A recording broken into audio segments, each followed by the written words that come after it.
Les premiers étés, il disparaissait.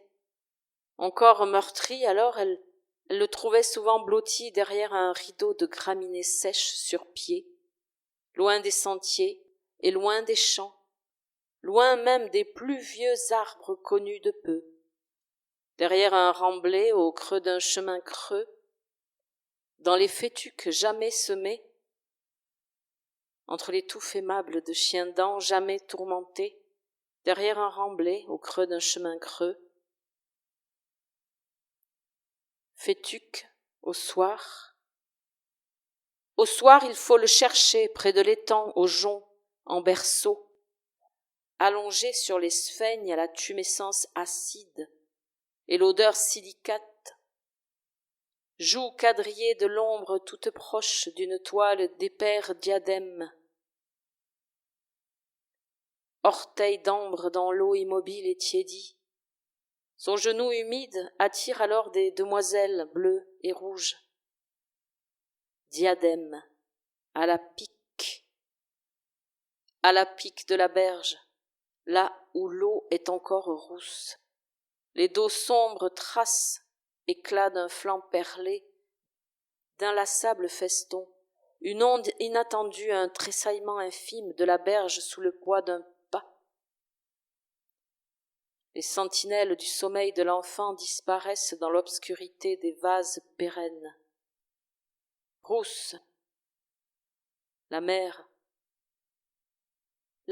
dans les faisceaux dansent des ajoncs acérés, mollets nus griffés, mailles tirées au bas de sa robe flanelle, se demande « Comment tes pas n'ont-ils tassé de rue un chemin civilisé ?» Flanelle, dans l'entrelacs des tresses blondes de l'étang, seules quelques sentes de toujours, vomitorium des bêtes assoiffées. L'enfant, comme un faon dans les herbes hautes, est simplement posé là. Profond et pulsatile, le sommeil de l'enfant effraie la mer. Au cou, la peau vibre sous les à-coups vermillons. Au creux du coude, le chrisme s'enfle de bleu distant. Les paupières closes frémissent au jeu confus des globes dans la torpeur vigile.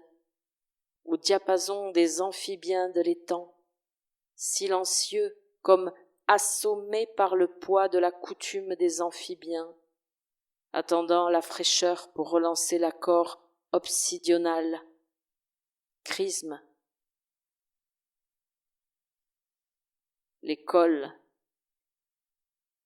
L'école fut un fardeau, bien sûr, et la mère accepta que toujours il restât auprès d'elle. Flores et herbiers, leçons de choses, traités naturalistes brunis dans l'ombre des armoires, lui apprendre une tendresse que jamais il n'offrirait en retour. Si parfois elle envisageait un avenir pour l'enfant, ce n'était que par étourderie, une malice de l'esprit qui la trompait brièvement. Lui retenait l'arôme piquant des moisissures sèches du papier taché. Ombre des armoires, toujours l'enfant, moitié nu, disparu vers l'étang ou le long d'un ruisseau d'amont au crépuscule des crossopes d'été. Dans une petite boîte de laiton au couvercle du bleu ciel des tabacs, il montre à sa mère des portefaix bigarrés. Lui explique que celui-ci est de telle rigole, celui-là de la berge douce, s'avançant dans le sous-bois, ou encore tel autre là, où les clématites jettent une arche, d'où l'eau apaisée sort fleurie. Il rapporte chacun là où il l'a trouvé. Fleurie, dans un gourd enfoncé à mi-son corps doré de silice. Il attend, s'écarte doucement pour laisser passer la spique. Sourire penché sur la surface ronde un instant. Les fariots le tolèrent en leur affût préféré, comme elles tolèrent les écrevisses brunes. Silice, Silence. Silence, il mène sa mère au bord de l'eau, attrape des têtards pour rire. Attraper n'est pas approprié pour décrire la manœuvre. Ses deux mains enfoncées à fleur d'eau, en une corbeille immobile, attirent des têtards curieux, puis il les porte à hauteur du visage de sa mère en un geste si délicat que les passagers restent indifférents tant à l'aller qu'au retour, bientôt replongés dans l'attente naïve de leur irrémédiable palingénésie collective. À hauteur du visage, les foins. La mer court les plateaux secs incultes, couverts de genêts abalés de bruyères basses violettes et blanches. Il rentre seul, les bras fouettés par les ronces, silencieux, peiné de devoir capituler et regagner le monde des hommes. Violettes et blanches, la rendre folle. Les chasseurs le surprennent comme on lève un lièvre tapi dans les amas des feuilles déshabitées. Il détale des odeurs de sous-bois et de cuir, douces et tenaces, cryptogamiques dans son sillage aux plantes sales. Cuir, puni du verre et de l'or et des grillons à la vitre vignetés de givre. Il lustre une châtaigne toujours parfumée, il lustre une châtaigne parmi ses préférées. Pieds nus bleuis au potager éteint, ou dans le verger noir, elle finira par l'attraper. Bleuie. Ne pas revenir, pas. On cherche un peu. La mère sait. Il s'est senti assez fort pour les quitter, eux tous. Elle parmi les autres. Eux tous. Choisir. J'ai jeté 3 cailloux au fossé, et j'ai couru à m'en lacérer cœur et cuisses. Je veux me perdre et me trouver tout à la fois, me perdre dans les bois et m'y trouver bien, tout à la fois. Choisir ces 3 cailloux soigneusement, des silex, pour partie encore gangue amorphe de calcaire, pour partie arête brunâtre et coupante, à l'odeur donnée au briquet. 3, découverts au même genou du paysage qu'il ne faut pas séparer, se dit l'homme. Silex, les cailloux, son compagnon têtu au fond de la poche. Mais il faut savoir s'en débarrasser vivement le lieu venu. Le mica de ce granit d'ombre doit étinceler le matin. Dans la clairière sèche, sachez le déposer nonchalamment, sans trop de cérémonie. La surprise au premier soleil n'en sera que plus grande pour lui. Mica, son ombre dans la glaise disloquée par les sillons, les freux d'un coup d'aile maussade, la renarde maquillée dans sa sente aubépine, à peine si elle a vu son éclat dans le soleil blanc, genoux blanchis, il creuse un peu plus profond que le soc, en larmes de vent, mains rouges, le cœur argileux du champ palpite sous ses doigts. Renarde, lovée dans les bruyères, les ogres de granit s'étirent et créent chaos, immobile pour le temps des hommes. Sais-tu lire sur l'horizon les failles qui vibraient jadis dans la masse alors intacte? Cela importe à l'homme. Il passe ses mains le long des rochers courbes, sème délicat une poignée du sable arénique qui entoure les blocs. Lire les failles. Quand cette tête de géant noir et bossu s'était détachée pour habiter halluciné le plateau? A-t-elle chuté brutalement ou plus sûrement la veine de feldspath s'est-elle peu à peu ouverte, rayonnant son radon vers le ciel. Pourquoi cet arrondi-là, d'eau voûtée et mousse, plutôt que ce creux-ci au ventre? Feldspath, un clin d'homme ne peut trouver la réponse à l'énigme des choses lentes. Il s'allonge dans l'arène au pied du chaos, le sable crisse à l'instant où il tressaille et s'endort. Crisse. Lymphatique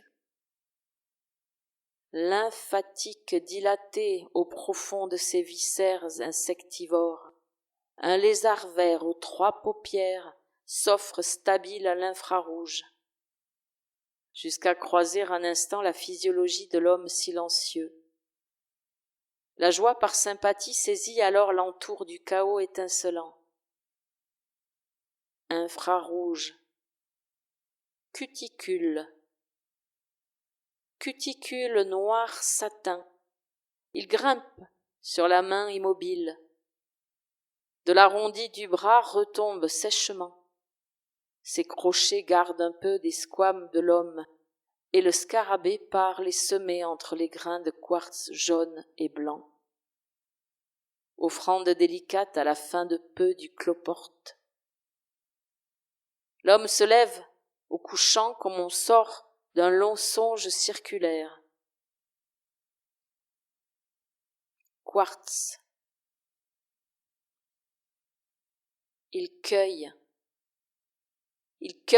une poignée de fleurs de genêt et les mâche longtemps, jusqu'à ce que s'éveille leur saveur de pain. Il se parfume à la lavande froissée, orne ses épaules de minuscules fleurs de bruyère. La forêt, en contrebas. Les mâche. N'aime pas les arbres, ou plutôt, sois circonspect. Un coup de bêche dans l'humus sombre suffit à révéler l'ample réseau des mycorhizes opalines. Généreuses ignorées dont ils sont les esclaves arrogants, tous enchaînés les uns aux autres dans la forêt champignon. Opaline.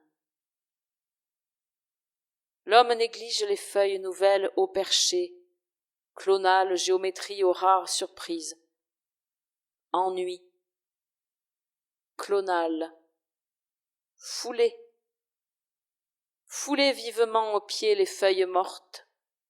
Belle aventure remplie des effluves complexes des moisissures qui s'élèvent dans le sous-bois. Changeant, soumis aux caprices du relief, la trouée lumineuse d'une clairière, l'ombre humide d'un replat. Sensible à l'âme d'humus déjà déposée, aux essences qui le nourrissent. Replat. Caresser les écorces, l'infini à faire, tant de formes et de textures, aux pulpes attentives de ses doigts, le temps étendu de la forêt. Ce descoiement avec l'âge, ce creusant de sillons toujours plus profonds, ou, au contraire, offrant une peau toujours plus lisse, exacerbant de gomme les blessures jamais effacées. L'écorce assigne l'arbre à son espèce aussi fortement qu'elle l'individualise. Gomme les blessures. Il lui fallait marcher vers l'est. Marcher. De sylves immenses en taillis rétifs. Invisible, qui aurait pu le voir. Il était comme merle parmi les merles, mousse parmi les mousses, lichen parmi les lichens. Comme dans la futaie de bouleau. Quelques-uns lui font une couronne de feuilles d'or qui ouvre loin son sentier intime. l'écorce s'enroule en boucles blanc, rose, le rose plus pâle que le blanc, délicat. Il en détache une, déposée sur la tourbe. Le support muet se teint du brun rouge des acides fulviques qui y dessinent des formes fugitives. Il y lit sa solitude, la beauté de la forêt. Brun, rouge, un chant. Un chant à bouche fermée monte, et les paroles contraintes montent, telles que prières de gratitude montent, parfois. Bouche fermée pour.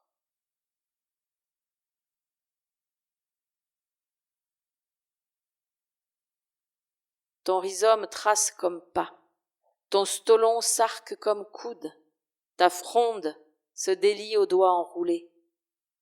Ta corolle s'ouvre telle auricule naissante. Ta feuille s'assèche et bouche est exsangue. Pour couche, quelques fougères aigles rabattues. Pour repas, leurs jeunes frondes tomenteuses et mucilagineuses. Fronde. Ils marchent. Ils marchent au fossé humide, le temps d'oublier le chemin, et caressent l'envers des ombelles bourdonnantes des carottes sauvages. Ce pas froid dans les chiens-dents couverts de rosée le mène peut-être aux rigoles noires des combes à Carex, ou tenter de se perdre dans la tourbe mémoire des héritages renouvelés. Ce pas froid, l'envers des ombelles, ses larmes. J'ai jeté 3 cailloux au fossé. L'orage un jour les roulera-t-il dans l'ornière? Seront-ils émoussés? Qui sait? Les reverrai-je changer? Ces larmes, au vent froid, roulent, rondes et pleines, et s'évadent pour rejoindre les lèches acides qui pleurent aussi une eau pauvre et silicieuse. Elle alourdit leurs tiges et les fait prisme au premier rayon. Acide, insoutenable. Insoutenable! L'iridescence du champ inculte réfracte et perle en son vitré. À l'envers de ses paupières fermées, il voit palpiter les couleurs de son dénûment. Paupières, au fond de la combe, aux pluies d'automne, une mare noire grossit, happe les rues nouveau-nées et découpe une rive croissante. La houppe fragile de fruits durs se détache et roule sous les doigts de l'homme, les joncs aimés, rue, l'eau. L'eau noire danse ronde autour de sa cheville engourdie, au rythme de ses frissons. Il cueille des petits galets dorés et froids, qu'il espère témoins de sa présence vaine.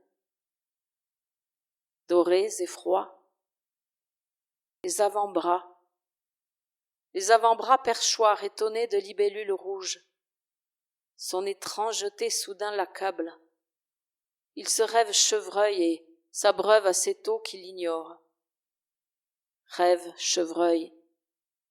Sa présence au monde est une douleur bavarde, cortex tendu aux images passées qui le clivent, incapable de silence vrai. L'archer des criquets s'éveille et l'air tiédi s'anime des insectes nés ce matin.